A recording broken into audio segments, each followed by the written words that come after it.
Bismillahirrahmanirrahim. Assalamualaikum warahmatullahi wabarakatuh. Selamat sore dan salam sejahtera untuk kita semua. Yang terhormat Bapak Dr. Muhammad Soehardi MPD selaku Ketua Perkumpulan Para Cendekiawan Muda Indonesia. Yang terhormat Ibu Dr. Noni Indrawati Ningsih MPD selaku narasumber pada sore hari ini. Beliau juga aktif sebagai dosen di Universitas Negeri Surabaya. Dan yang terhormat juga Bapak Ibu serta Diklat Edukasi dimanapun Bapak Ibu berada, semoga Bapak Ibu dalam keadaan sehat walafiat. Amin, amin, ya robbal alamin.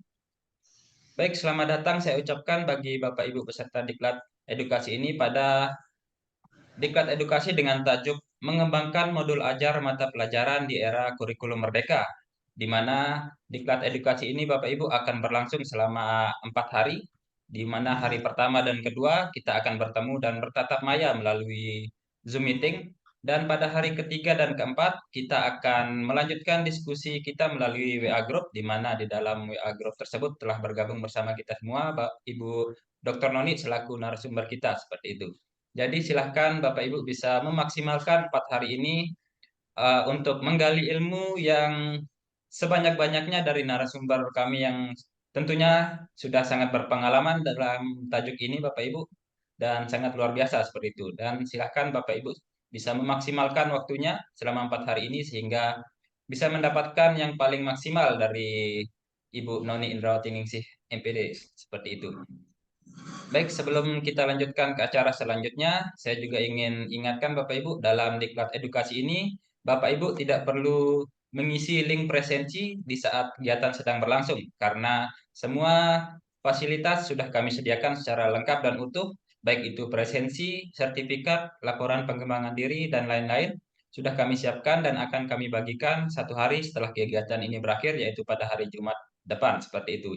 Jadi silahkan Bapak Ibu bisa lebih fokus untuk mengikuti diskusi dan menyimak materi yang akan disampaikan oleh narasumber kami sehingga setelah kegiatan ini selesai tentunya Bapak Ibu bisa menghasilkan sebuah karya nyata milik Bapak Ibu sendiri seperti moto kami dalam Guru Cendekia yaitu berkarya nyata untuk pendidikan seperti itu. Baik, langsung saja untuk mempersingkat waktu kita ke acara selanjutnya yaitu penyampaian materi oleh Ibu Dr. Noni Indrawati Ningsih MPD. Kepada beliau dipersilakan. Baik, terima kasih Mas Ari. Sebelumnya suara saya apa terdengar dengan jelas? Nggih, Bu, sudah terdengar, silakan. Sebenarnya Assalamualaikum warahmatullahi wabarakatuh. Waalaikumsalam warahmatullahi wabarakatuh. Selamat sore Bapak Ibu. Bagaimana kabarnya hari ini Bapak Ibu? Luar biasa ya Bapak Ibu. Pas sore-sore ini di tempat saya ini hujan Bapak Ibu, habis hujan deras nih tadi. Mungkin di apa namanya di tempat Bapak Ibu ada yang hujan, ada yang tidak. Semoga saja nanti ketika mengikuti Zoom meeting ini wifi-nya lancar ya Bapak Ibu ya. Semoga tidak tersendat untuk wifi-nya. Baik Bapak Ibu, di sini sudah kenal saya nggih Bapak Ibu nggih? Jadi saya Noni Indrawati Ningsih, keseharian saya menemani adik-adik mahasiswa untuk belajar di Universitas Negeri Surabaya. Di sini saya diberi amanah oleh Guru Cendekia untuk menyampaikan materi kita sharing bersama terkait dengan modul ajar kurikulum di era kurikulum merdeka. Oke, baik. Saya izin share screen terlebih dahulu.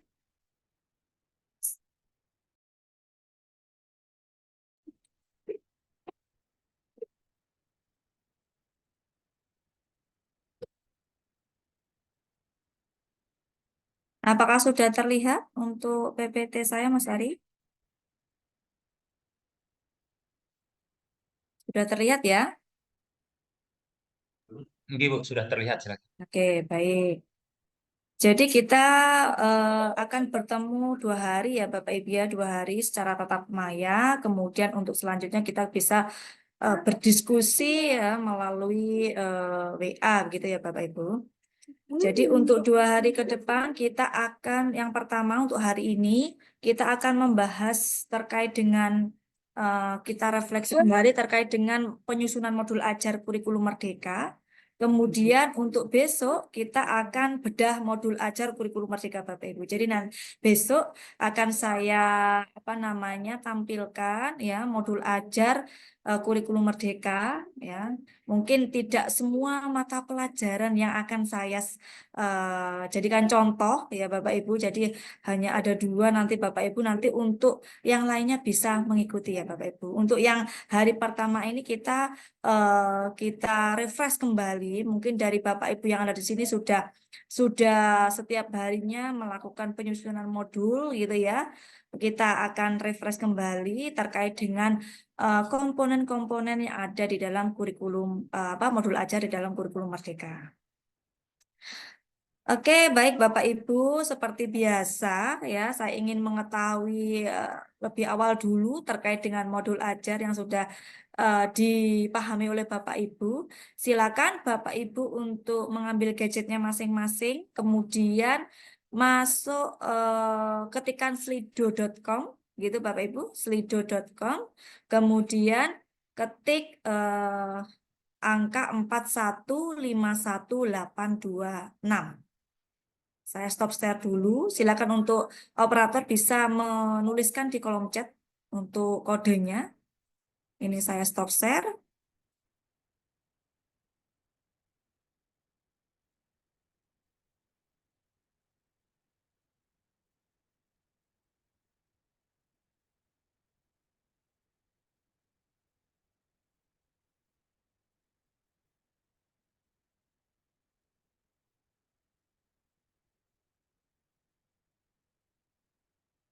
Oke, bagi Bapak Ibu yang sudah berhasil untuk memasuki Slido, mungkin di sana sudah ada pertanyaan ya. Monggo bisa dijawab Bapak Ibu untuk pertanyaannya.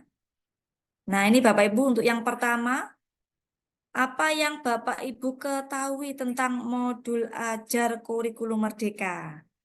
Nah, karena ini kurikulum Merdeka ini sudah berjalan Bapak Ibu, jadi pastinya mayoritas Bapak Ibu di sini sudah menggunakan ya, mungkin sudah menggunakan modul ajar, entah itu disusun sendiri maupun diadaptasi atau diadopsi dari PMM mungkin. Monggo Bapak Ibu. Modul ajar Kurmer itu sebenarnya seperti apa? Seperti RPP kalau di K13. Oke. Jadi istilah lain dari RPP ya. Sekarang namanya modul ajar gitu ya. Mungkin ada yang lain, monggo Bapak Ibu.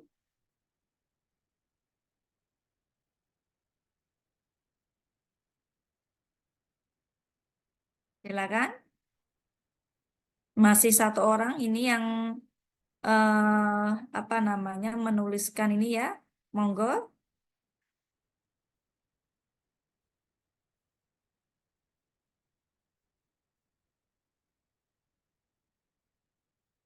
Silakan Bapak Ibu. Seperti RPP ini sama yang kedua ini, sama yang pertama ini ya.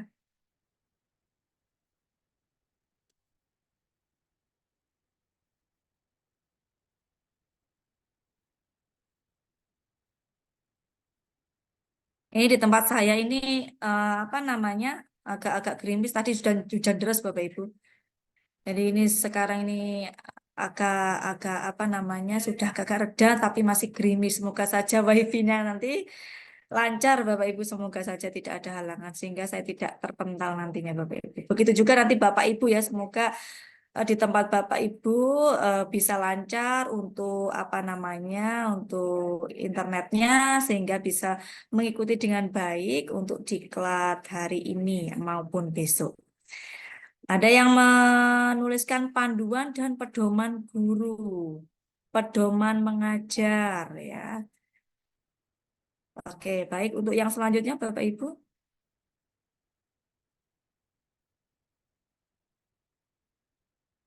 Nah, menurut Bapak Ibu, hal apa yang perlu diperhatikan dalam menyusun modul ajar Kurmer, Bapak Ibu? Jadi mungkin selama ini Bapak Ibu ketika menyusun itu ada pertimbangan-pertimbangan tertentu yang digunakan oleh Bapak Ibu sebagai dasar mungkin, atau mungkin Bapak Ibu langsung saja mengambil dari PMM gitu ya, atau mengambil dari modul ajar yang lain langsung diimplementasikan. Nah, kira-kira bagaimana Bapak Ibu? CP, TP, ATP. Ada yang memperhatikan tentang capaian pembelajarannya, tujuan pembelajaran, alur tujuan pembelajaran. Ada yang lain Bapak Ibu? Model pembelajaran, model tujuan pembelajaran.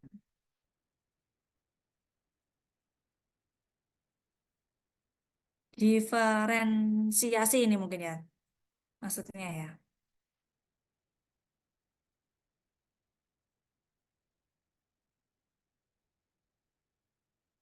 Persepsi.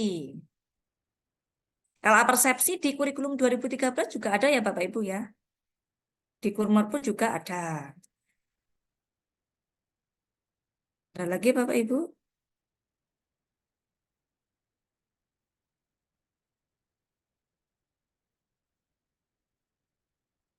Ada lagi?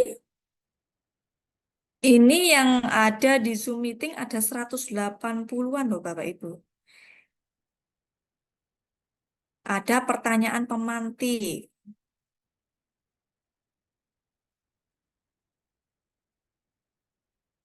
Pertanyaan pemantik, diferensiasi, apersepsi, TP, ATP, kemudian refleksi.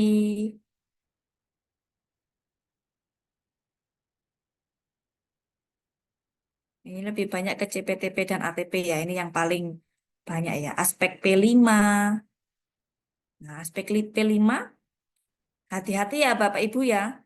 P5, P5 dengan profil pelajar Pancasila itu teknisnya adalah berbeda gitu ya. Jadi kalau P5 itu dia masuk pada kurikuler ya Bapak Ibu. Jadi jangan sampai Bapak Ibu nanti terkecoh antara P5 dan profil pelajar Pancasila yang diintegrasikan dalam mata pelajaran. Itu sangat berbeda Bapak Ibu. Nah, hati-hati terkait dengan P5 dan profil pelajar Pancasila. Meskipun P5 itu adalah menguatkan profil pelajar Pancasila, tetapi ini sangat berbeda untuk teknis pelaksanaannya, untuk apa namanya capaian pembelajarannya itu berbeda. Ada panduan yang apa namanya sudah mengatur tentang P5 gitu ya. Oke, dengan refleksi profil pelajar Pancasila, kemudian coba kita lanjut ke pertanyaan ketiga. Nah, dari pemahaman Bapak Ibu terkait modul ajar berada di angka berapa kira-kira? Di angka berapa? Ada mungkin yang 10 sudah memahami sama sekali, sudah memahami. Ada yang 7 mungkin, ada yang 9, ada yang mungkin 6, ada yang kurang dari 6. Oke. Monggo, silakan. 8, ada 6, ada 8, ada 7. Yang 9 ada kas 10, mungkin bahkan 10.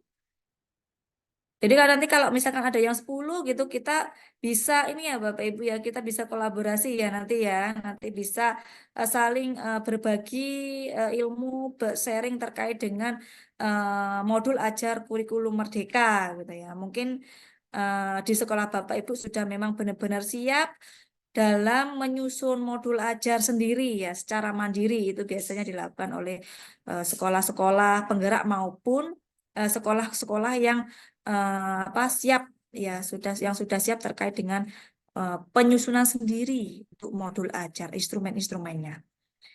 Ini untuk yang 6 44% Mas Yani Bapak Ibu, untuk yang 7 38%, untuk yang 8 19%. Oke, baik Bapak Ibu.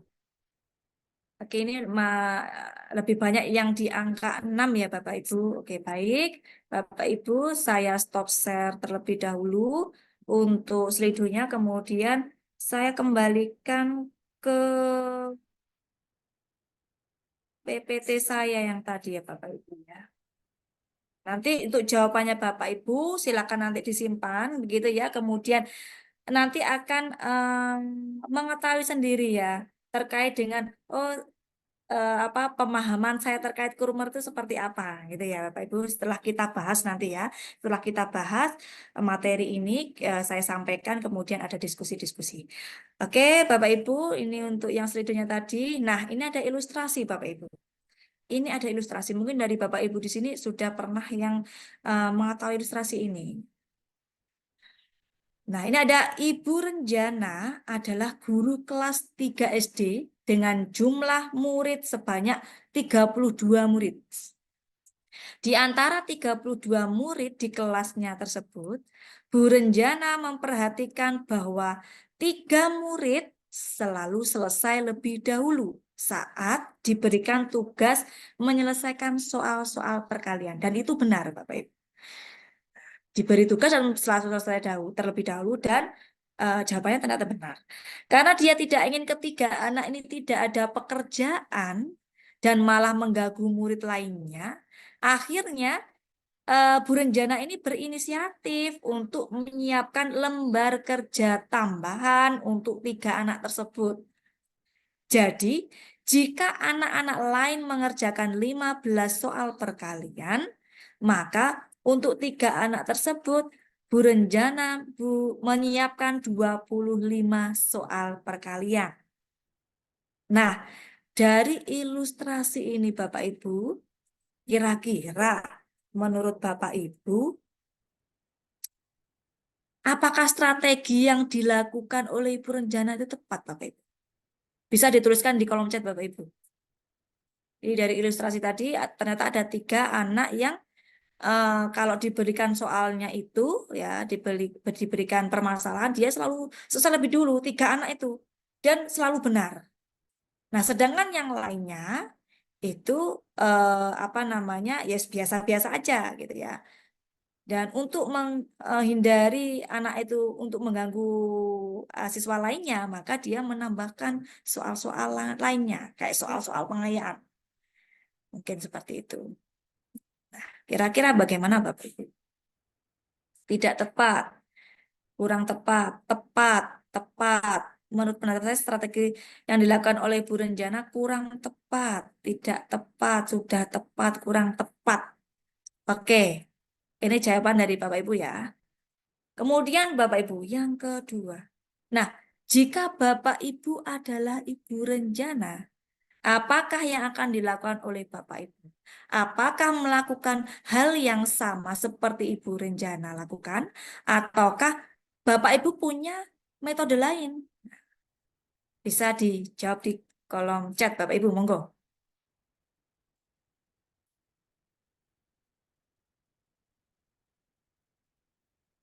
Oh, Bapak Ibu. Ini ada beberapa kedua jawaban ya, Bapak Ibu. Ada yang sangat tepat, ada yang tidak tepat atau kurang tepat. Menggunakan metode lain seperti memberi materi yang lebih mendalam. Melakukan hal yang sama sesuai dengan yang Ibu rencana lakukan berarti ya. Dijadikan tutor sebaya. Melakukan kegiatan tutor sebaya. Jadi 3 anak tersebut diminta untuk membantu temannya yang kesulitan.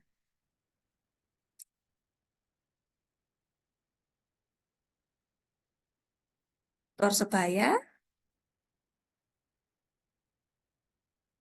Ada yang lain? Rata-rata tutor sebaya ya. Memberikan pengayaan. Apa tadi ada.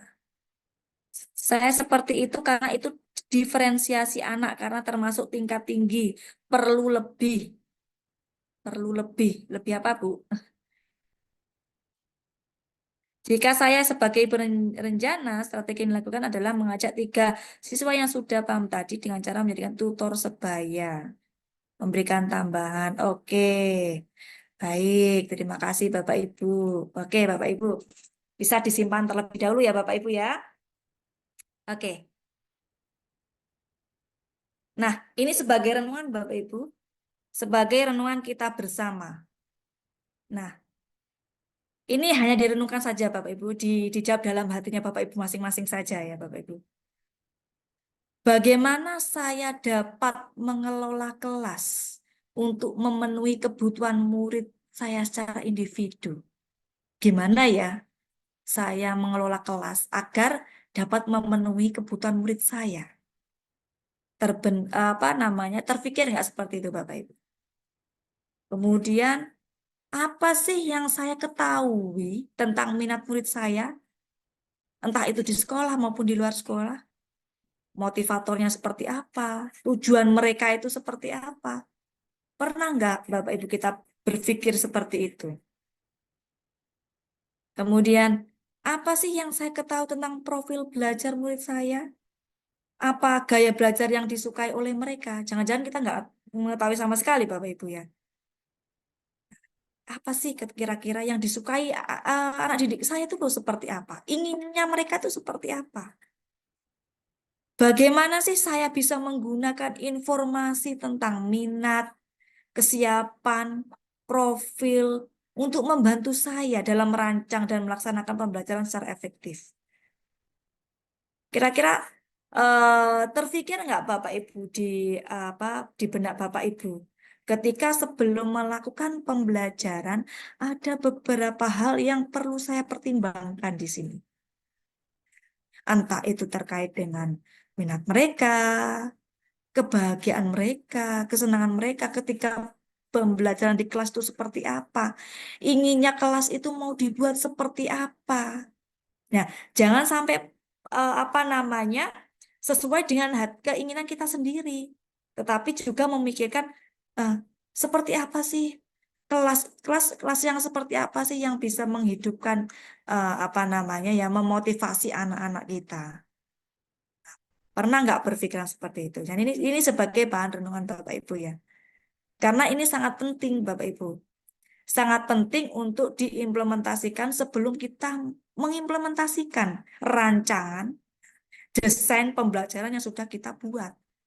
Tidak kita sekedar membuat rancangan pembelajaran, kemudian diterapkan di kelas, ya, hanya untuk memenuhi kebutuhan administrasi saja. Tidak, tetapi juga harus memikirkan bagaimana tujuan pembelajaran yang sudah kita rancang itu bisa tercapai secara optimal. Nah, ini perlu mempertimbangkan berbagai macam hal terkait mungkin dengan dari minat, kesenangan mereka itu apa. Nah, itu yang perlu kita pikirkan ketika kita mau melaksanakan pembelajaran di kelas. Nah, sehingga dari sini Bapak Ibu kita mendesain modul pembelajaran ya di sini modul ajar ya sekarang namanya modul ajar yang pembelajarannya itu sesuai dengan kebutuhan murid kita atau siswa-siswa kita, gitu Bapak Ibu. Jadi tidak kita merancang sendiri begitu ya Bapak Ibu sesuai dengan keinginan kita. Oh, saya mau pakai model pembelajaran A, model pembelajaran B, strateginya A. Mau tak buat seperti ini, game. Nah, kita lihat dulu kondisi yang ada di lingkungan kita, di kelas kita. Apakah itu sesuai atau tidak ketika kita mau merancang desain yang menggunakan misalkan model pembelajaran A. Sesuai enggak?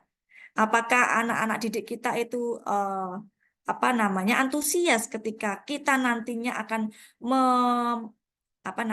menerapkan model pembelajaran itu. Jadi kita perlu berkomunikasi, kita perlu bertanya kepada siswa kita di dalam kelas. Pengennya mau di dalam kelas ini mau seperti apa? Pembelajaran mau dibuat seperti apa? Nah, itu Bapak Ibu.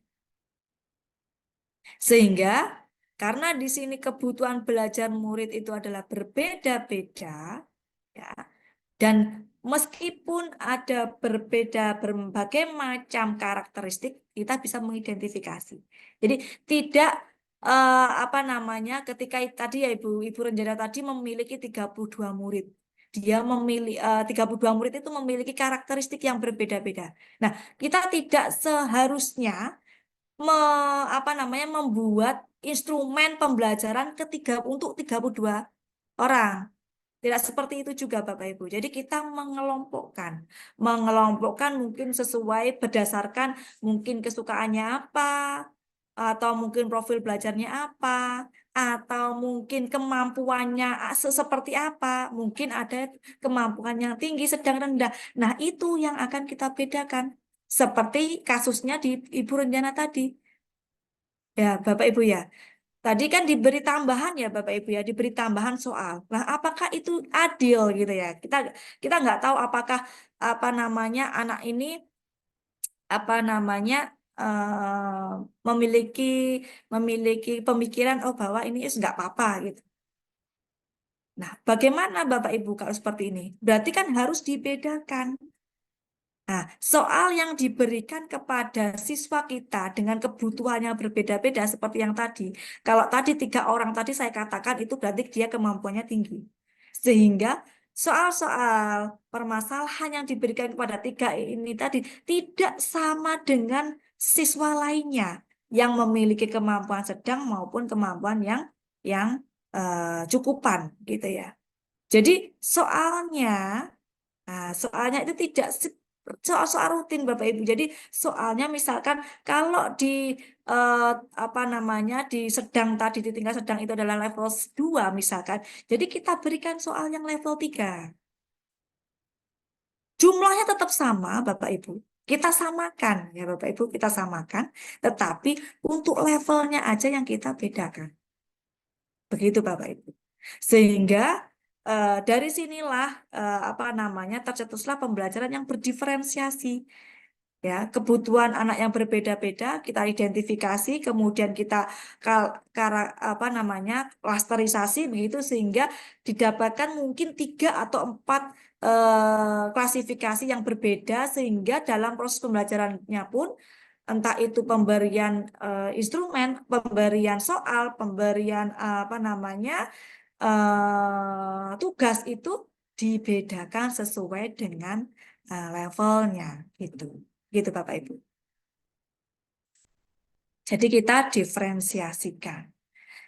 Nah, ini ada Bapak Ibu sudah mengetahui semua ya Bapak Ibu terkait dengan filosofi pembelajaran diferensiasi yang dicetuskan oleh Bapak Ki Hajar Dewantara ya Bapak Ibu. Sebenarnya ini sudah lama sekali yang dulu Bapak KHD ini di apa namanya diterapkan di taman siswa gitu ya Bapak Ibu ya dulu ya.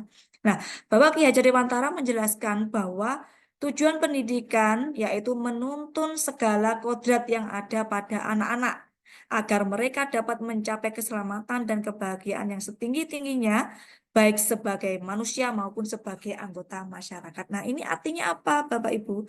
Ketika kita melakukan pembelajaran di dalam kelas, maka kita sesuaikan dengan kebutuhan belajar siswa-siswi kita, gitu ya. Sesuai dengan kebutuhan mereka.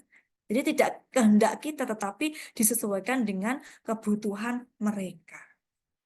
Nah, pembelajaran diferensiasi inilah yang merupakan suatu upaya untuk memenuhi kebutuhan belajar siswa yang beragam, ya Bapak Ibu, sesuai kodrat alam dan kodrat zaman, serta implementasi dari pembelajaran yang berpihak pada murid. Karena apa Bapak Ibu disesuaikan dengan kebutuhan mereka. Kebutuhan mereka itu seperti apa? Tidak bisa kita menyamakan kebutuhan anak yang levelnya tinggi dengan yang sedang kita samakan, tidak bisa Bapak Ibu.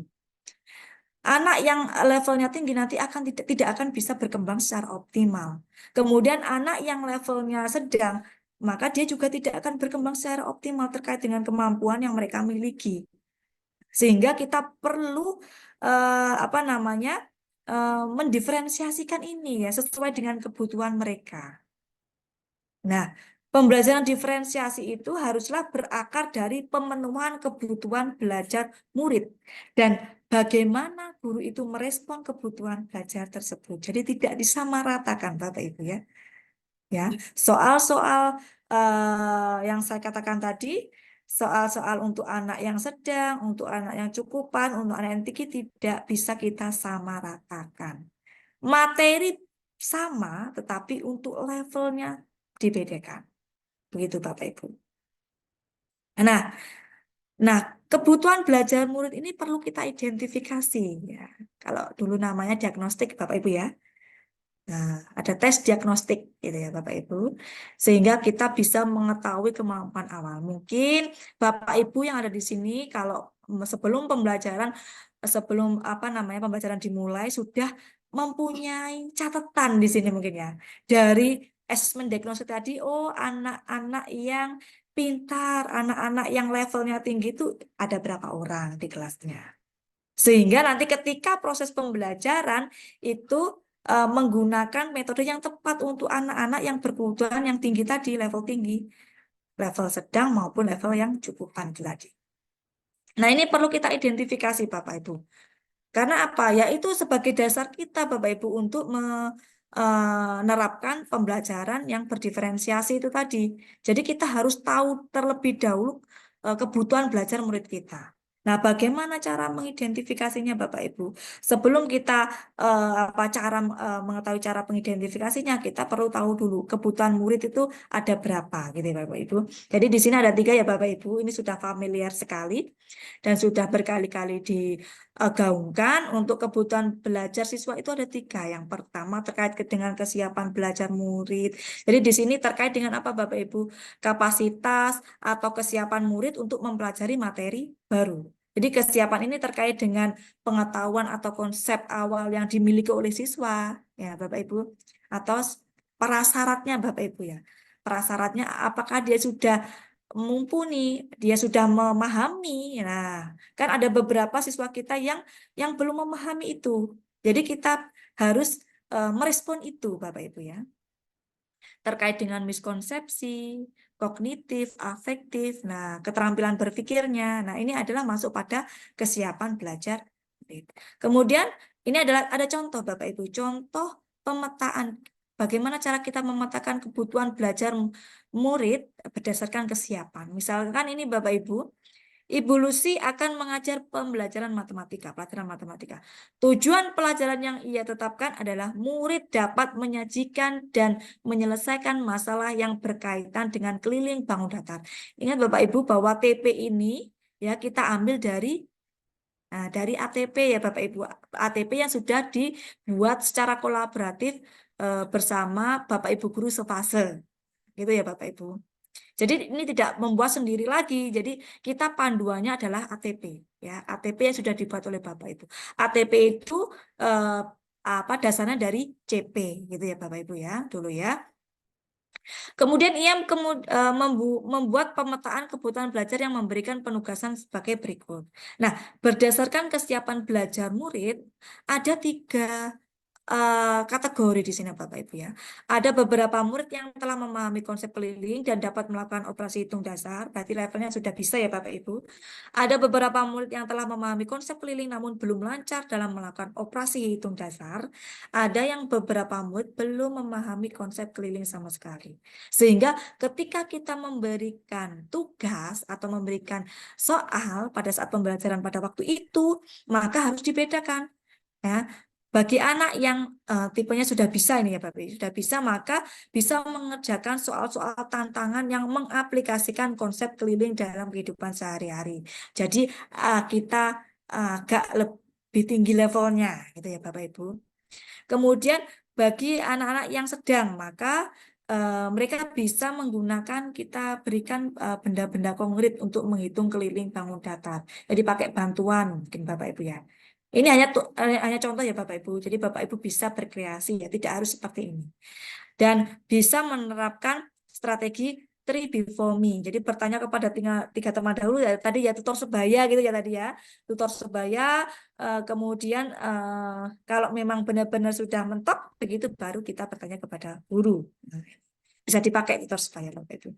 Kemudian beberapa murid yang belum memahami konsep keliling maka sebagai guru kita akan memberikan atau mengajari materi tersebut ya, kemudian memberikan scaffolding ya, bantuan yang lebih banyak ketika proses pembelajaran saat itu. Jadi lebih pada kita sebagai guru kita lebih banyak membantu anak-anak yang belum tadi ya, kita memberikan bantuan itu tadi ya kepada anak-anak yang belum bisa. Itu Bapak Ibu untuk pemetaan untuk pemetaan kebutuhan terkait dengan kesiapan belajar. Kemudian yang kedua, minat belajar. Namanya minat ya Bapak Ibu, minat dan kesukaan ya Bapak Ibu. Jadi suatu keadaan mental yang menghasilkan respon terarah kepada suatu situasi atau objek tertentu yang menyenangkan dan memberi kepuasan diri. Jadi ketika anak-anak kita mengikuti proses pembelajaran di kelas, diharapkan itu bisa memotivasi mereka untuk mengikuti pembelajaran. Jangan sampai ketika lihat gurunya aja sudah takut gitu ya Bapak Ibu. Nah, ini perlu direnungkan juga ya Bapak Ibu. Terkadang itu siswa itu bisa dan lebih memahami materi ketika memang suka pada gurunya. Dalam artian, oh guru ini enak gitu ya. Nah, biasanya kadang seperti itu Bapak Ibu. Jadi kita harus mengubah itu ya biar mindset yang seperti itu tidak terbentuk dalam pikiran siswa kita. Sehingga kita bagaimana caranya merancang pembelajaran yang dapat memotivasi atau menyenangkan anak-anak kita, gitu Bapak Ibu. Kemudian, ini adalah cara yang dapat dilakukan oleh Bapak Ibu terkait dengan pengintegrasian minat ya ke dalam pembelajaran. Kita bisa menggunakan cek jam. C itu cocokkan, kemudian koneksikan, kemudian jembatani, kemudian kita memotivasi. Ya, itu mencari, kalau cocokkan berarti mencari kecocokan antara minat murid dengan tujuan pembelajaran. Nah, ketika tujuan pembelajaran yang sudah kita buat dan itu bisa diintegrasikan ke dalam minat anak-anak, maka kita bisa mengintegrasikannya ke dalam proses pembelajaran. Tetapi kalau misalkan tidak bisa, jangan dipaksakan Bapak Ibu. Jadi pakai kebutuhan belajar siswa yang lainnya ya Bapak Ibu. Kalau tidak bisa diintegrasikan dengan minat siswa ya sudah tidak perlu dipaksakan harus sesuai minat. Nah, tidak perlu Bapak Ibu. Kalau ini disesuaikan dengan TP gitu Bapak Ibu. Kemudian menunjukkan koneksi antar materi pembelajaran dari pengetahuan yang sudah dia dapatkan dan yang akan didapatkan itu nanti dapat diterima oleh siswa itu tadi sesuai dengan minat mereka gitu ya. Kemudian menjembatani pengetahuan awal murid dengan pengetahuan yang baru ini tadi ya, sama seperti mengoneksikan. Kemudian memungkinkan tumbuhnya motivasi murid untuk belajar. Karena apa Bapak Ibu? Ketika metode atau strategi yang sudah kita lakukan di dalam kelas dan siswa itu senang, maka otomatis dia akan termotivasi. Dia akan aktif di dalam kelas. Nah, ketika proses pembelajaran. Kemudian ini adalah contoh pemetaan murid berdasarkan minat Bapak Ibu ya. Jadi Ibu Zainab ingin mengajarkan murid-muridnya keterampilan membuat tulisan teks prosedur. Ini pelajaran bahasa Indonesia ya kalau tidak salah ya Bapak Ibu. Kemudian ia melihat pada catatan yang dimilikinya yang menemukan bahwa di kelasnya ada 8 orang murid yang suka olahraga, 6 orang murid yang suka sains, 4 orang yang suka prakarya, 2 orang yang senang memasak. Nah, tujuannya apa Bapak Ibu? Agar siswa ini dapat membuat tulisan teks prosedur. Sehingga berdasarkan minat ini tadi kita bisa membebaskan untuk menuliskan teks secara prosedur tadi. Misalkan kalau yang suka memasak, coba buatlah langkah-langkah untuk membuat nasi goreng. Langkah-langkahnya seperti apa? Kemudian kalau yang suka prakarya, coba buat langkah-langkah atau deskripsikan, jelaskan langkah-langkahnya cara membuat bunga dari sedotan misalkan. Jadi diintegrasikan dengan minat mereka, kesukaan mereka. Nah, gitu.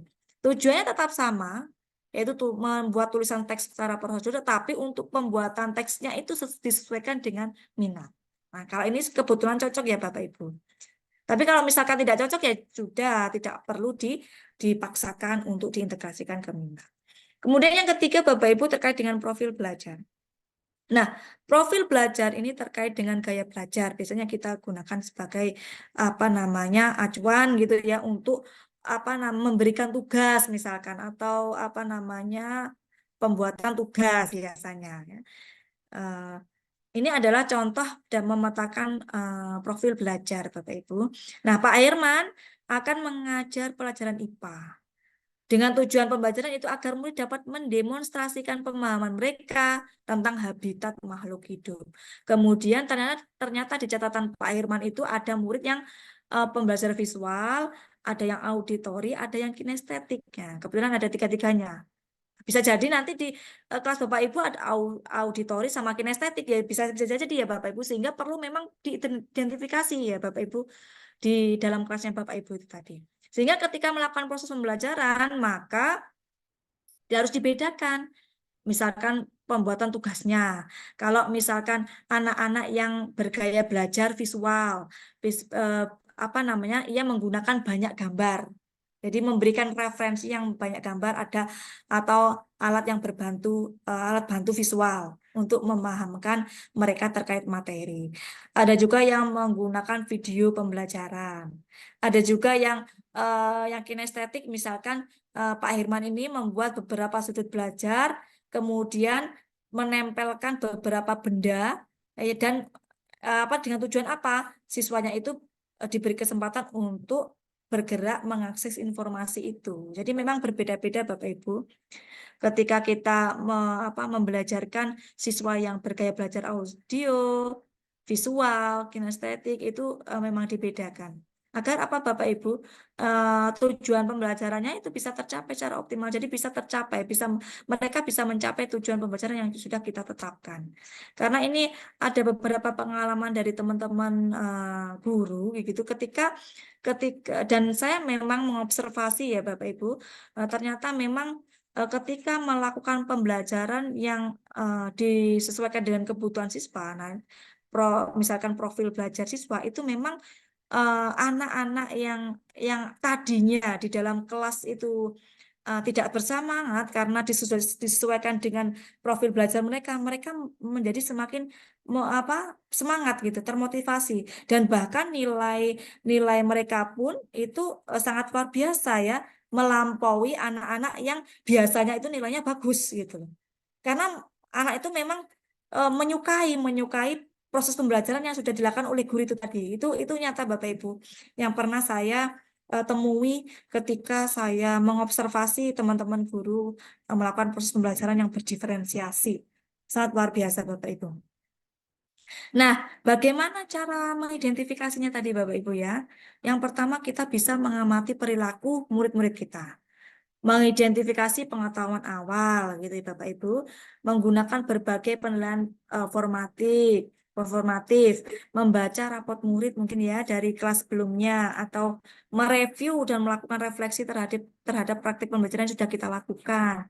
Juga bisa berbicara dengan guru murid sebelumnya di kelas sebelumnya terkait dengan perkembangan murid kita. Sehingga ketika kita melakukan proses pembelajaran sesuai dengan kebutuhan apa yang mereka butuhkan. Gitu Bapak Ibu.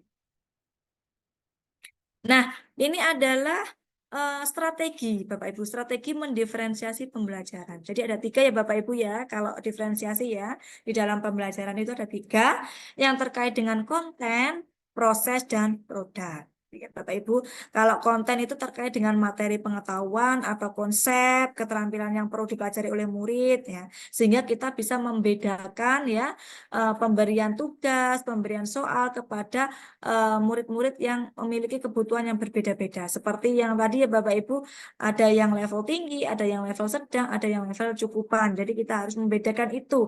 Memang agak rempong Bapak Ibu, memang rempong. Cuman nanti untuk hasilnya sangat luar biasa Bapak Ibu ya.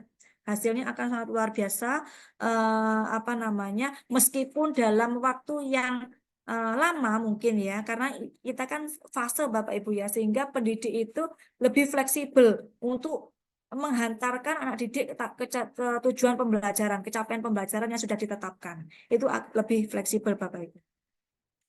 Kemudian proses terkait dengan aktivitas Bapak Ibu, kegiatan yang dilakukan oleh murid ya Bapak Ibu untuk memahami suatu materi yang kita ajarkan. Nah, kita dapat membedakan proses yang harus dijalani oleh murid tadi Bapak Ibu. Ada yang tutor sebaya, ada yang kita berikan referensi dia sudah bisa gitu ya, sesuai dengan mungkin sesuai dengan profil belajar mereka sudah bisa, atau bisa dengan melakukan scaffolding, bimbingan ya kepada siswa-siswa yang benar-benar tidak memahami materi itu, sehingga kita perlu secara intens shift untuk mengajari peserta didik itu. Kalau yang sudah bisa ya tidak perlu Bapak Ibu ya, kita berikan apa namanya semacam referensi begitu atau modul begitu, kemudian mereka baca, kemudian kita beri apa soal-soal gitu. Kemudian untuk produk Bapak Ibu, kalau produk itu terkait dengan bukti ya, bukti yang menunjukkan apa yang murid telah pahami. Biasanya dibuktikan karya mereka. Jadi kalau misalkan ini biasanya disesuaikan dengan profil belajar Bapak Ibu. Kalau anak yang bergaya belajar visual, biasanya kalau apa namanya ya Bapak Ibu mencurahkan ya ide-ide mereka. Produk mereka itu dengan misalkan membuat PPT, membuat infografis, gitu ya Bapak Ibu. Kalau yang audio mungkin dia bisa melakukan rekaman, gitu Bapak Ibu. Jadi suaranya mereka direkam sendiri, kemudian di apa namanya dipelajari sendiri, gitu ya Bapak Ibu. Ada yang apa namanya dengan melakukan gerakan atau apa namanya ya Bapak Ibu, pagelaran. Itu disesuaikan dengan materinya Bapak Ibu. Kalau matematika pagelaran ya kayaknya nggak cocok ya Bapak Ibu ya. Gitu ya. Ini disesuaikan dengan materinya masing-masing. Kemudian, nah ini Bapak Ibu, komponen ya, komponen diferensiasi. Nah, komponen-komponen dari setiap diferensiasi ya tadi ya Bapak Ibu ada konten plus produk. Jadi kalau konten itu materi disajikan dalam bentuk beragam, misalkan video, teks, gambar dan lain-lain ya. Itu. Kemudian terdapat keterampilan atau pengetahuan yang bisa dipelajari secara mandiri oleh setiap murid tadi ya, sesuai dengan kebutuhan tadi ya. Kalau yang anak yang berlevel tinggi mungkin bisa belajar secara mandiri. Kemudian pengetahuan yang disajikan memungkinkan murid menyampaikan pada teman sebaya. Ini yang sedang tadi yang tinggi, yang mempunyai kemampuan tinggi bisa tutor sebaya dengan teman-temannya yang berkemampuan sedang. Pengetahuan disajikan dalam berbagai tingkat kesulitan untuk satu tema besar. Jadi ada berbeda level Bapak Ibu ya jadi level kesulitannya berbeda-beda sesuai dengan kebutuhan murid kita. Kemudian adanya sumber belajar yang kaya sehingga setiap murid dapat memilih satu sub materi yang dia sukai. Jadi kita memberikan beberapa macam referensi, entah itu berasal dari YouTube, entah itu berasal dari apa nama rekaman kita, entah itu berasal dari e-modul ataupun apapun ya kita bisa apa namanya memberikan banyak referensi sehingga mereka untuk mempelajari materi tersebut tidak terbatas pada satu buku saja atau satu referensi saja, tetapi mereka bisa mengakses berbagai macam referensi sesuai dengan kesukaan mereka. Kalau yang proses, nah, cara penyampaian materi disajikan secara beragam sesuai dengan kemampuan memahami murid ya Bapak Ibu. Kemudian terdapat variasi aktivitas untuk memahami materi berdasarkan wadah. Kemudian produk tadi ya, terdapat variasi produk ya mungkin sesuai dengan profil belajar, sesuai dengan minat mereka gitu ya.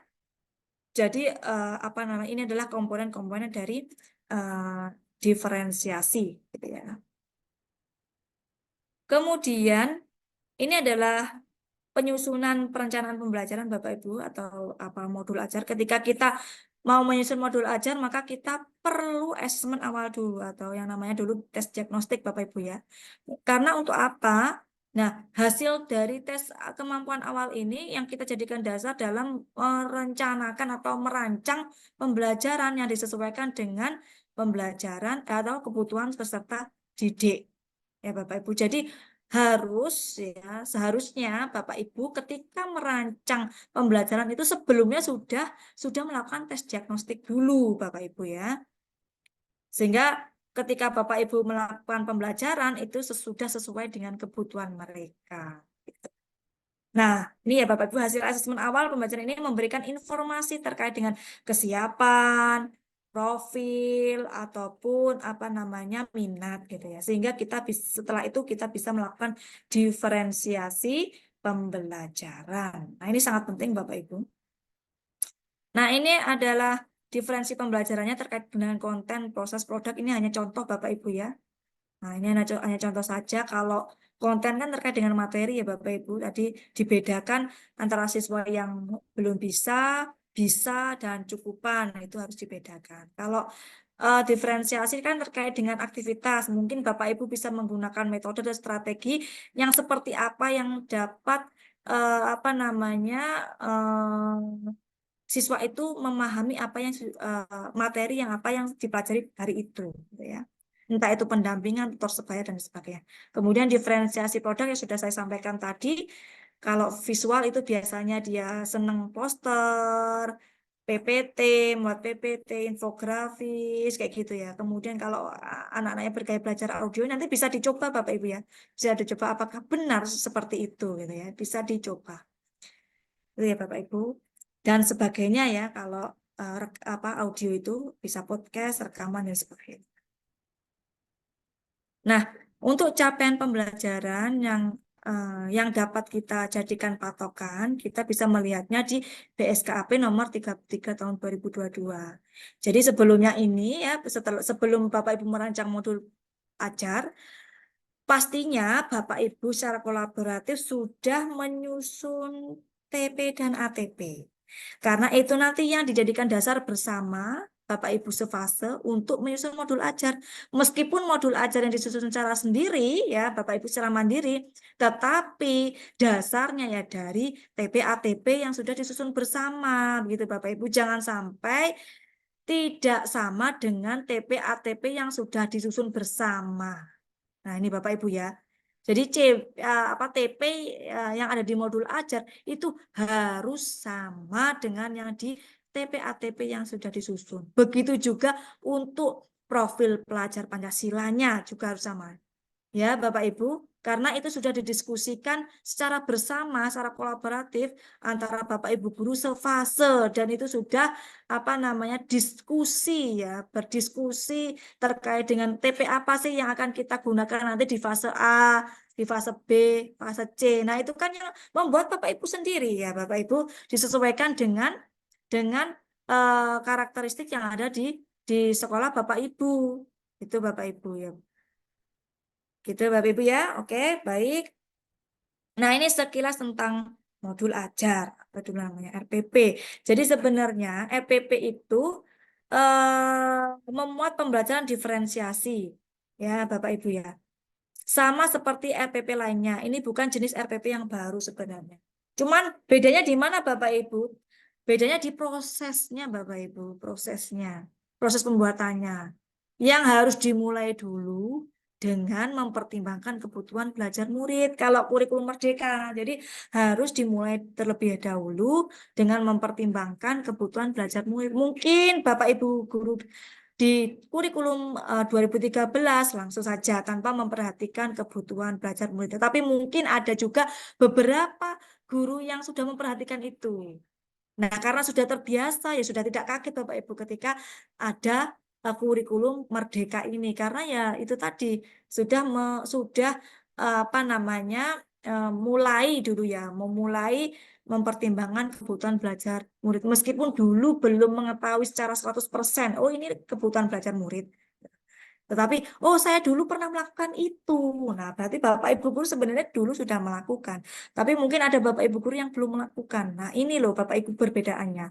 Jadi dari mana ini tadi? Nanti dari tes diagnostik tadi Bapak Ibu yang kita jadikan acuan dalam merancang modul ajar. Gitu Bapak Ibu. Sangat penting Bapak Ibu. Jadi untuk penyusunan asesmen diagnostik itu tersendiri Bapak Ibu ya. Jadi ada namanya materi tersendiri yang benar-benar untuk merancang diagnostik itu seperti apa. Instrumennya seperti apa, soalnya seperti apa, itu ada tersendiri.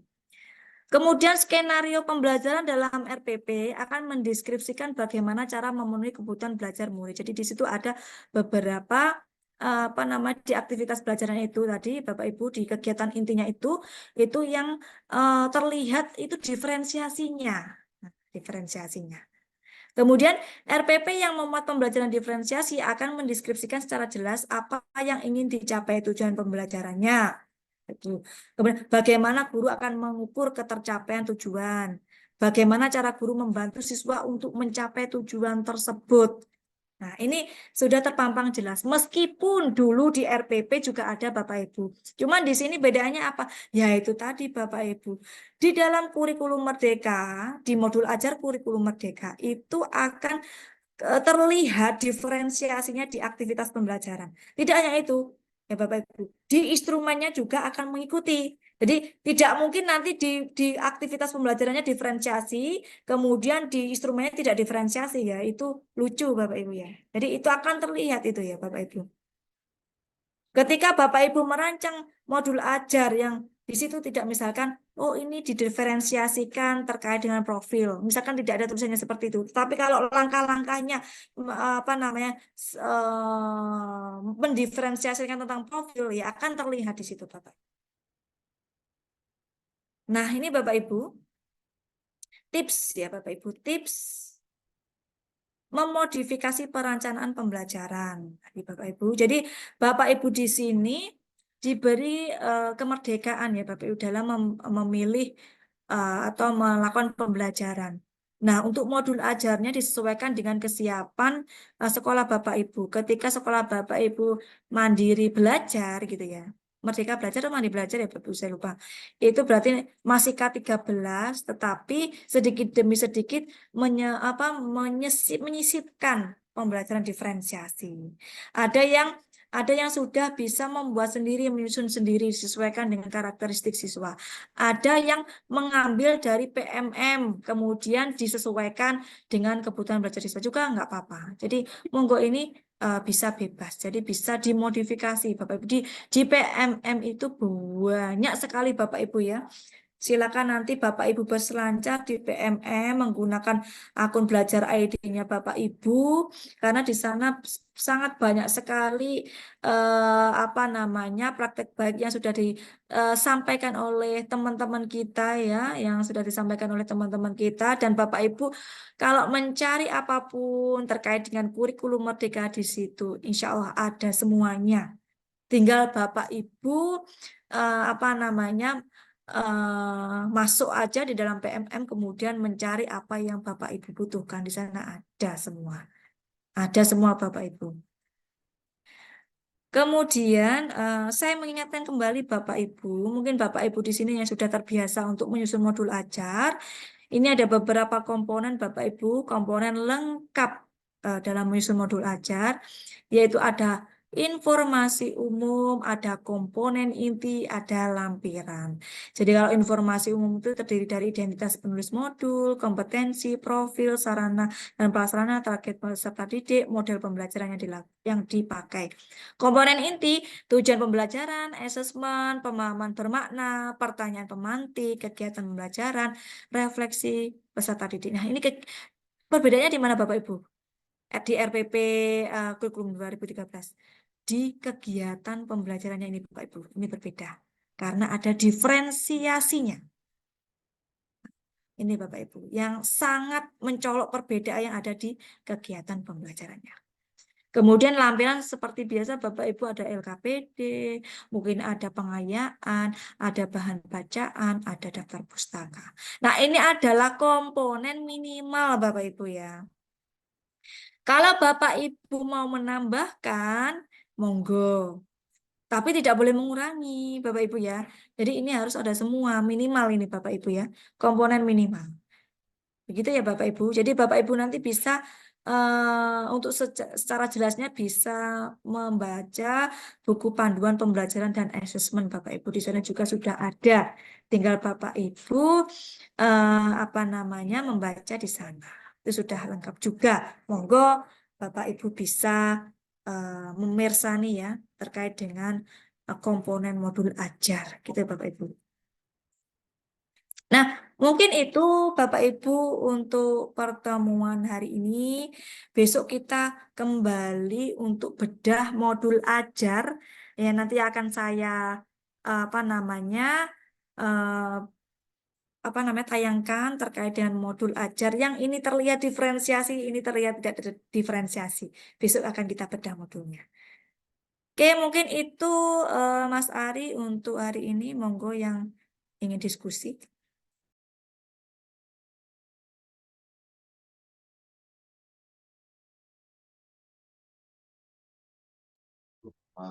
Baik, terima kasih Ibu atas penyampaian materinya yang sangat luar biasa pada sore hari ini. Semoga bisa bermanfaat untuk kita semua. Amin amin ya rabbal alamin.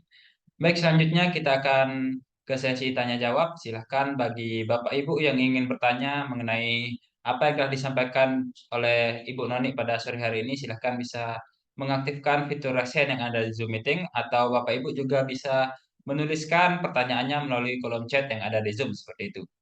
Baik, di sini sudah ada Ibu Bayi Holiah yang sudah raise hand. Silahkan Ibu Bayi Holiah bisa dihidupkan audionya.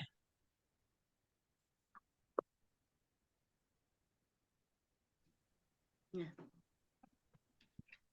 Assalamualaikum warahmatullahi wabarakatuh. Waalaikumsalam Salam. warahmatullahi wabarakatuh. Silakan Bu. Sebelumnya mohon maaf atas kekurangpahaman saya, terutama dalam hal modul ajar. Yang saya tahu selama ini, yang menurut pemahaman saya, modul ajar itu semacam RPP ya Bu. Betul Ibu. Iya, kebetulan di sekolah saya kurmer belum terlaksanakan semua, baru kelas 1 dengan kelas 4. Dan kebetulan saya memegang di kelas 5. Yang ingin saya tanyakan sekarang yaitu masalah asesmen diagnostik.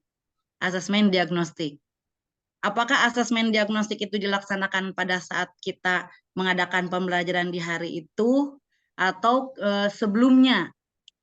Seandainya kita mau membuat modul ajar dengan yang berdiferensiasi. Kalau memang yang terpikir di benak saya, kalau kita mengadakan asesmen diagnostik saat itu, kita kan sudah menyusun modul ajar sebelum kita masuk ke kelas saat itu ya Bu ya. Nah, apakah itu asesmen diagnostik itu disusun saat pertama kali anak masuk kelas, misalnya baru pindah dari kelas 4 ke kelas 5, saya adakan tes diagnostik. Jadi kita mengetahui kemampuan dan bakat anak di bidang misalnya dia lebih mampu untuk audio, untuk visualnya, untuk kinestetik dan sebagainya. Ataukah pada saat kita akan memberikan pelajaran pada hari itu, misalnya saya akan memberikan pelajaran matematika terkait perkalian, atau saat itu kita memberikan tes diagnostik. Terima kasih atas pencerahannya. Mohon maaf atas keterlambatan saya dalam memahami modul ajar ini. Terima kasih. Wassalamualaikum warahmatullahi wabarakatuh. Waalaikumsalam warahmatullahi warahmatullahi wabarakatuh. wabarakatuh. Langsung saja ya Mas Arya. Nggih Bu, silakan bisa langsung ditanggapi. Oke, baik. Terima kasih Bu Bayoliah ya. Jadi kita sama-sama belajar Bu di sini Bu. Saya tuh juga belajar dari Bapak Ibu semua sebenarnya Bapak Ibu. Jadi kita sama-sama belajar bersama terkait dengan kurikulum Merdeka yang memang ini saya rasa ya baru ya Bapak Ibu di kurikulum Merdeka ini. Jadi kapan sih dilaksanakan asesmen diagnostik? Nah, kalau saya boleh saran Ibu, kalau Ibu mau melaksanakan asesmen diagnostik tidak pas pada waktu pembelajaran itu. Nah, jadi jauh-jauh hari, Ibu. Jadi ketika Ibu mau melakukan tes diagnostik terkait dengan kesiapan belajar siswa, berarti kan terkait dengan kognitifnya Bapak Ibu ya, Ibu ya. Jadi terkait dengan kemampuan awalnya seperti apa. Jadi kita harus melakukan tes di misalkan H-3, H-7, boleh. Jadi sebelum pembelajaran pada waktu itu, apalagi kalau matematika tidak bisa langsung kita lakukan asesmen diagnostik pada waktu itu pembelajaran, akan menghabiskan banyak waktu, gitu Bapak, begitu Ibu. Jadi untuk asesmen diagnostik itu dilakukan sebelum merancang pembelajaran. Jadi boleh Ibu merancang pembelajaran terlebih dahulu sebenarnya boleh. Tapi untuk desainnya aja. Jadi bukan final gitu, rancangannya boleh. Sehingga nanti ketika kita melakukan asesmen diagnostik, hasilnya baru kita cantumkan, kita tempelkan di modul ajar yang sudah kita rancang tadi. Nah, asesmen harus dilakukan sebelum merancang modul ajar atau sebelum melaksanakan pembelajaran. Kemudian, bagaimana kita untuk mengetahui minat, latar belakang siswa? Biasanya kalau sekolah itu melakukan tes itu tuh di awal tahun, Ibu. Nah, di awal tahun biasanya sekolah seperti itu. Jadi untuk latar belakangnya seperti apa, minat siswa seperti apa. Nah, itu biasanya dilakukan oleh sekolah gitu ya. Itu di awal tahun. Kemudian bagaimana caranya untuk mengetahui profil belajar siswa? Nah, kalau ini bisa saja Ibu memberikan misalkan kalau dulu itu pakai kertas kemudian dicentang-centang sehingga kita mengetahui kita jumlahkan, oh ini anak ini bergaya belajar audio, ini visual, ini kinestetik. Tetapi Ibu bisa menggunakan aplikasi akupintar.id. Nah, ini Ibu bisa ngeceknya akupintar.id. Jadi akupintar.id nanti bisa diberikan kepada wali murid kalau misalkan apa namanya siswanya tidak diperbolehkan untuk membawa HP di sekolah gitu, itu bisa diberikan ke orang tuanya, kemudian anaknya bisa ngeceknya di akupintar.id gitu. Nah, di situ ada beberapa pernyataan yang perlu dijawab oleh si siswa. Nah, nanti di akhirnya itu nanti akan muncul, oh ini bergaya belajar audio, visual itu secara otomatis Ibu. Jadi nanti bisa melaporkan. Kalau misalkan ingin lebih percaya lagi, ya mungkin diinfokan kepada wali murid untuk membawa HP satu hari aja untuk mengetahui profil belajar siswa itu seperti apa. Nah, nanti Ibu bisa menginstruksikan kepada siswa di kelas itu, coba ketik di Google aku pintar .id. Nah, di situ ada beberapa pernyataan, silakan diisi. Nah, itu setelah diisi nanti, oh sudah keluar Bu, ini Bu, saya audio, oh saya Bu visual, nanti bisa mencatatnya. Begitu Ibu. Jadi asesmen diagnostik itu dilakukan sebelum merancang pembelajaran. Mau dirancang dulu RPP-nya boleh, tetapi tidak final karena kita tidak tahu asesmen diagnostiknya. Jadi kita kasaran gitu Bu. Jadi boleh Iya, merancangnya. Begitu Ibu. Iya, terima kasih banyak pencerahannya. Sami-sami. Baik, terima kasih atas pertanyaan dari Ibu Bayu Holiah dan juga terima kasih atas jawabannya dari Ibu Dr. Noni Indrawati Ningsih seperti itu. Selanjutnya di sini sudah ada yang sudah raise hand. Di sini name-nya adalah Galaxy A6 Plus. Silahkan Ibu, mungkin bisa dihidupkan audionya. Oh baik, di sini mungkin belum join audio sehingga tidak ada pilihan untuk hidupkan audio.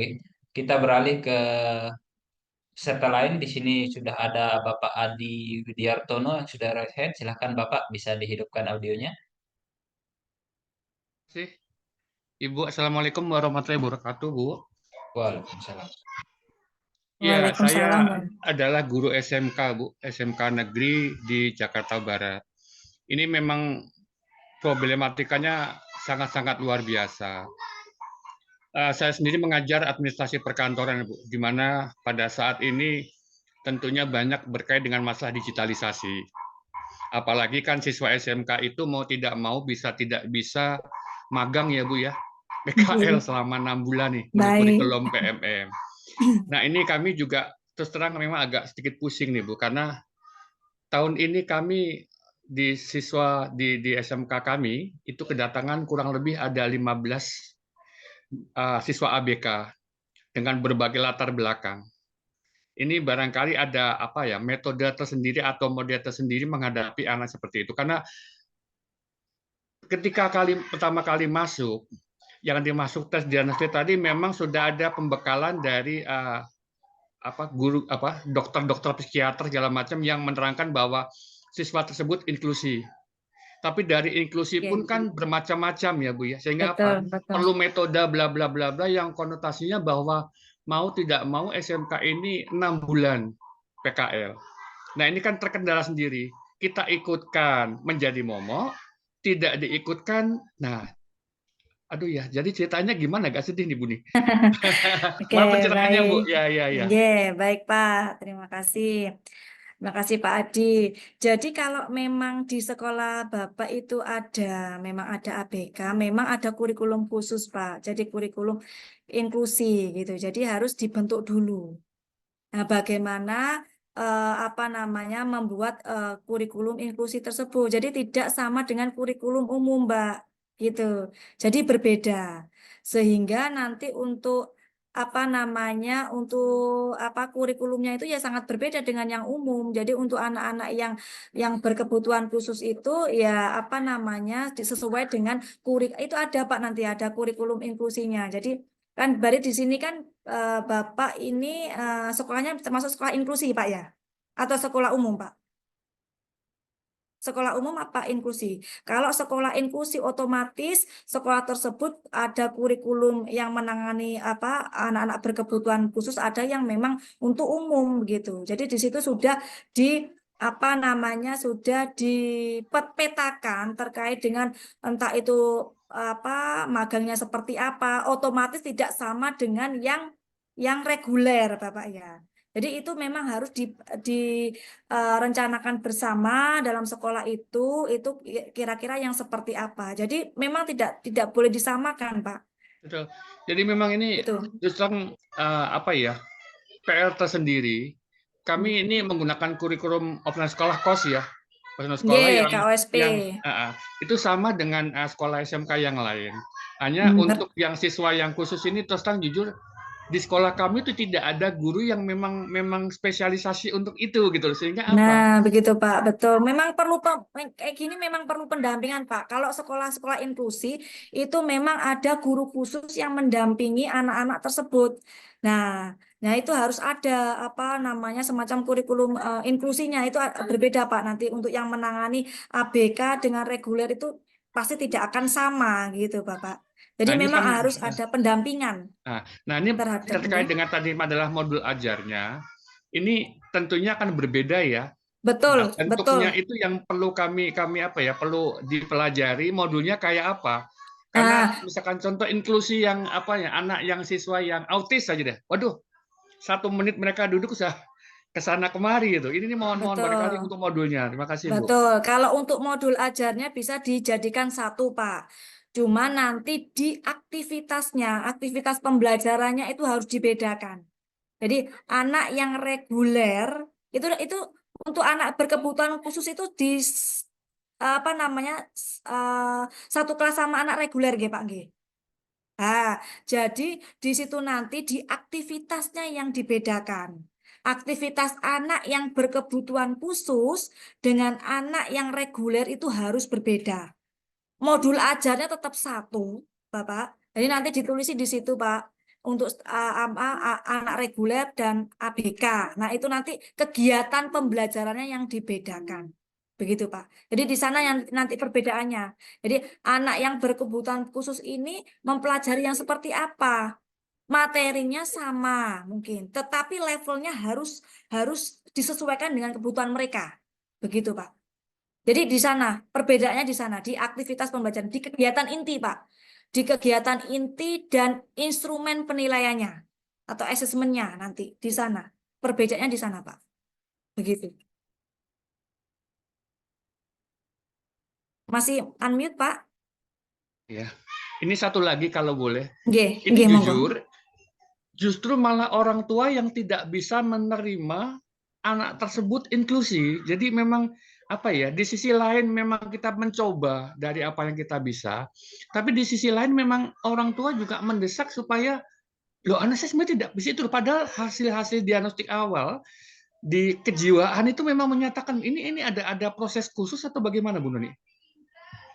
Oh gitu. Jadi kalau memang seperti itu memang perlu apa ya Pak Nggih, perlu informasi memang kepada orang tuanya itu. Tapi kalau di proses pembelajaran memang harus dibedakan Pak. Nggak bisa itu kalau disamaratakan. Jadi harus apa namanya bagaimana sekolah itu untuk apa namanya ya memberi informasi yang sekiranya orang tua itu bisa legowo gitu Pak kalau bahasa Jawanya itu bisa legowo begitu sehingga kalau seperti itu memang tidak bisa Pak kalau disamakan seperti anak reguler tidak bisa cuman untuk aktivitasnya kalau misalkan dibarengkan atau sama di dalam satu kelas nggak apa-apa tapi aktivitas mereka yang berkebutuhan khusus sama yang reguler harus berbeda itu Pak saran saya nggih. Ya, mungkin itu Bapak Adi, semoga bisa menjawab. Baik, terima kasih tadi pertanyaan dari Bapak Adi Widiartono dan juga terima kasih atas jawabannya dari Ibu Dr. Noni. Selanjutnya di sini ada Bapak Hafid Laman Yuki yang sudah raise hand. Silahkan Bapak Hafid, bisa dihidupkan audionya.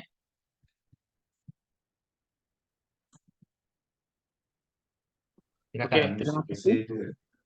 Assalamualaikum Ibu. Waalaikumsalam, Bapak.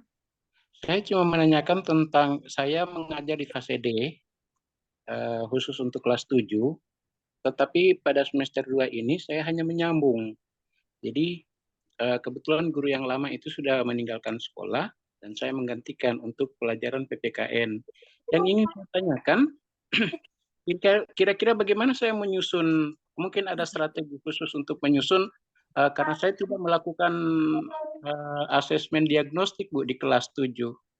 Kira-kira bagaimana itu Ibu? Terima kasih. Oke, baik. Terima kasih, Pak Hafid. Jadi harus dilakukan tes diagnostik dulu, Bapak.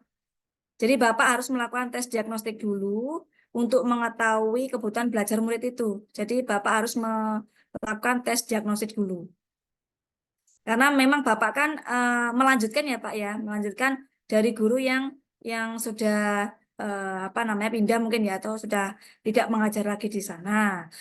Sehingga Bapak kalau misalkan informasi Bapak mau menggali informasi kepada guru sebelumnya itu juga nggak apa-apa, jadi boleh. Kalau sekiranya informasi yang didapatkan Bapak itu masih kurang, maka Bapak harus melakukan tes diagnostik tersendiri, gitu Pak, secara mandiri. Terkait dengan kesiapannya seperti apa, kemudian profilnya seperti apa, kemudian minatnya seperti apa. Kalau mau mengintegrasikan minat, profil ke dalam pembelajarannya Bapak. Jadi Bapak harus melaksanakan tes diagnostik terlebih dahulu sebelum merancangnya. Kalau misalkan sudah berjalan, nggak apa-apa. Nanti untuk pembelajaran berikutnya, Bapak harus melakukan tes diagnostik terlebih dahulu, Pak. Gitu. Jadi biarkan sampai selesai dulu materinya, karena Bapak melanjutkan. Setelah itu kalau materi baru, masuk pada materi baru, topik baru, maka Bapak melakukan tes diagnostik. Begitu, Pak? Masih unmute, Pak? Ya, Silakan, bisa dihidupkan. kalau menurut saya, apakah tidak mengganggu waktu pembelajaran karena proses pembelajaran sudah berjalan? Oke, jadi tes diagnostik itu dilakukan di luar jam pelajaran, Pak. Jadi di luar jam pelajaran. Misalkan Bapak mau melakukan tes diagnostik terkait kesiapan. Kalau kesiapan itu kan terkait dengan kemampuan awal siswa. Bapak melakukan tes, misalkan kalau PPKN ya Pak ya. Nah, melakukan tes, beri 2 soal atau 3 soal. Nah, sebelum pembelajaran dilakukan, dalam artian 1 hari sebelumnya, 2 hari sebelumnya, atau 1 minggu sebelumnya, dan itu dilakukan di luar jam pembelajaran, entah itu pas waktu istirahat atau pas pulang sekolah kemudian minta waktu 10 menit gitu untuk mengerjakan ini. Soalnya tidak perlu banyak-banyak, begitu Pak. Itu untuk mengetahui kesiapan belajar. Kalau untuk mengetahui profil belajar itu tadi Pak, untuk lebih enaknya pakai aplikasi yang akupintar.id, nanti akan keluar sendiri, baru nanti Bapak mencatat, oh yang bergaya belajar audio siapa, 1, 2, 3 siapa, kemudian yang bergaya belajar visual, nah Bapak sudah punya catatan tuh. Nah catatan itu nanti yang akan ditempel di modul ajar yang sudah dirancang Bapak tadi, sehingga pas waktu proses pembelajaran pada waktu hari H, maka Bapak sudah punya modal nih. Siswanya, oh yang bergaya belajar visual berapa orang, ini berapa orang, sehingga pembelajaran yang akan saya lakukan mau melakukan seperti ini. Nah, itu sudah tergambar di situ. Gitu. Kemudian berdasarkan tes kemampuan awal, oh ternyata ada 3 orang atau 5 orang yang pintar atau sudah bisa. Ada 10 orang yang belum bisa. Maka ketika waktu proses pembelajaran pada waktu hari H, maka soal nanti atau tugas yang diberikan nanti harus dibedakan ke siswa yang sudah dicatat oleh Bapak tadi. 5 orang yang bisa tadi itu diberikan soal yang berbeda dengan siswa yang 10 orang tadi yang sedang, yang memiliki kemampuan sedang, harus berbeda. Jadi Bapak harus menyiapkan tugas atau soal yang nantinya dikerjakan oleh siswa itu berbeda levelnya dengan anak yang berkebutuhan tinggi, berkemampuan tinggi dan berkemampuan sedang. Gitu. Gitu, Pak. Jadi dilakukan di luar jam pelajaran, Pak, tidak di jam pelajaran. Karena memakan banyak waktu kalau di jam pelajaran. Begitu, Pak. Baik, terima kasih atas pertanyaannya dari Bapak Hafid Lamanyuki dan terima kasih juga sekali lagi untuk jawabannya oleh Ibu Dr. Noli. Selanjutnya Bu, izin saya untuk beralih ke pertanyaan yang ada di kolom chat Zoom gitu. Di sini ada pertanyaan dari Ibu Fitriati Karawang. Izin bertanya terkait modul ajar PAI atau pelajaran agama Islam untuk SD negeri. Apa boleh kami menggunakan CP dari Kemenak dan menambahkan profil pelajar Rahmatan lil Alamin setelah mencantumkan P5 dalam susunan modul ajar PAI seperti itu, Bu. Silahkan mungkin bisa langsung ditanggapi. Oke, baik, terima kasih. Ini sekolahnya SD negeri atau MI negeri, nggih. Kalau SD negeri itu biasanya pakai yang Kemendikbud itu, nggih. Kalau yang MI negeri itu atau MI ya, berbasis Islam itu biasanya pakai Kemenak ada panduannya tersendiri. Ya, P5-nya memang berbeda, ya P5-nya. Jadi dilihat untuk panduan sesuai dengan naungan sekolahnya masing-masing ya Bapak Ibu. Jadi kalau di bawah Kementerian Kebudayaan berarti ya dilihat untuk CP-CP-nya yang ada di BSKAP di Kementerian Kebudayaan. Tapi kalau di Kemenak disesuaikan dengan naungannya ya Bapak Ibu. Kalau misalkan madrasah ibtidaiyah, madrasah aliyah itu biasanya disesuaikan dengan Kemenak begitu ya, sudah dikeluarkan oleh Kemenak begitu. Begitu Mas Ari. Baik, terima kasih Bu Jadi sudah atas ada panduannya masing-masing kok. Nggih. Terima kasih Bu. Izin untuk satu lagi nggih, mungkin untuk pertanyaan pada Zoom meeting sore hari ini karena terkait dengan waktu yang terbatas. Satu lagi di sini ada dari Ibu Leonora L. France. Selamat sore Ibu, izin bertanya, apakah ketika anak sudah mendapatkan hasil dari akupintar.id, lalu dapatkah hasilnya digeneralisasikan untuk semua mata pelajaran? Mohon pencerahannya Bu, seperti itu. Terima kasih. Oke, baik. Kalau profil belajar bisa Ibu. Jadi mau pakai apa? Tapi kalau misalkan tidak masih kurang yakin, dites 3 kali Bu ya. Dites 3 kali gitu. Kalau misalkan hasilnya tetap sama, bisa digeneratkan. Tapi kalau kemampuan itu tidak bisa ya Bapak Ibu, kemampuan awal. Tapi kalau untuk profil belajar, minat itu bisa saja antar mata pelajaran itu bisa digeneratkan. Begitu Mas Ari. Baik, terima kasih Bu. Bu, izin satu lagi nih dari Ibu Susanti tadi terlewat chatnya paling atas. Apakah dalam pemilihan media yang inovatif dan model pembelajaran yang inovatif belum cukup mengakomodir kebutuhan siswa terkait perbedaan yang ada pada siswa? Seperti itu Bu, pertanyaannya. Oke, baik. Terima kasih Ibu Susanti ya tadi ya. Jadi pembelajaran yang inovatif itu terkait dengan strategi, metode, model yang digunakan oleh Bapak Ibu.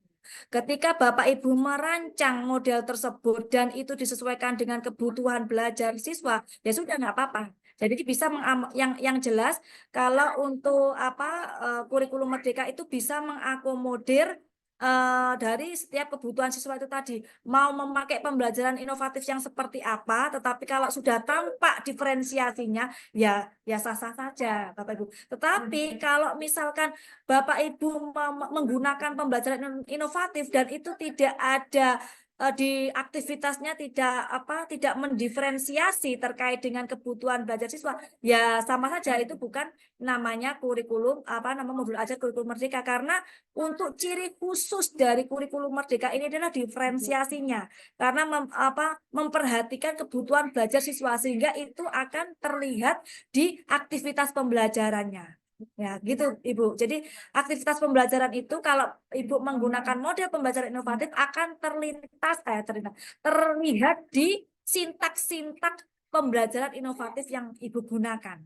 Jadi tidak biasa begitu aktivitasnya, bisa misalkan mengorganisasikan pembelajaran, mengorganisasikan kelompok. Nah, di situ tidak ada diferensiasinya. Kemudian untuk mempresentasikan hasil misalkan itu tidak ada diferensiasinya. Itu memang menggunakan pembelajaran inovatif tetapi tidak berdiferensiasi. Begitu Mas Ari.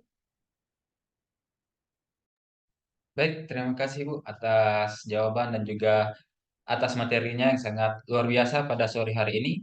Sekali lagi izin untuk Bapak Ibu, mungkin pertemuan Zoom meeting pada sore hari ini kita cukupkan karena keterbatasan waktu. Namun Bapak Ibu tidak perlu khawatir karena kita masih ada pertemuan kedua melalui Zoom meeting besok sore pada jam yang sama. Jadi silahkan bagi Bapak Ibu yang mungkin belum sempat untuk bertanya, silakan Bapak Ibu masih bisa bertanya kepada narasumber kami melalui Zoom meeting di hari kedua besok dan juga masih ada sisa 3 hari, yaitu 2 hari ke depan juga akan kita buka WA grupnya dan silakan Bapak Ibu bisa bertanya langsung pada narasumber kami melalui WA grup seperti itu. Baik, sebelum saya tutup, saya juga ingin menyampaikan pada Bapak Ibu, karena di kolom chat juga banyak yang bertanya berkaitan dengan absensi. Sekali lagi saya ingin ingatkan Bapak Ibu, untuk diklat edukasi ini Bapak Ibu tidak perlu mengisi link presensi seperti itu, karena sudah kami buatkan secara lengkap dan utuh untuk semua peserta yang telah terdaftar dalam diklat edukasi ini dan akan kami bagikan 1 hari setelah kegiatan ini berakhir, yaitu pada hari Jumat besok Bapak Ibu. Jadi silahkan Bapak Ibu bisa lebih fokus untuk menyimak materi yang disampaikan oleh narasumber kami seperti itu. Akhir kata Bapak Ibu, saya Arif Fajri, mohon maaf apabila ada salah kata maupun penyampaian selama Zoom meeting pada sore hari ini. Sampai berjumpa pada Zoom meeting kedua pada sore hari dan jam yang sama besok sore Ibu. Terima kasih sekali lagi untuk Ibu narasumber, Ibu Dr. Noni Indrawati Ningsih atas materinya. Terima kasih juga untuk Bapak Ibu peserta Diklat Edukasi yang sudah hadir dan sudah bersemangat luar biasa untuk mengikuti diklat edukasi yang diadakan oleh Guru Cendekia ini. Sekian dari saya. Assalamualaikum warahmatullahi wabarakatuh.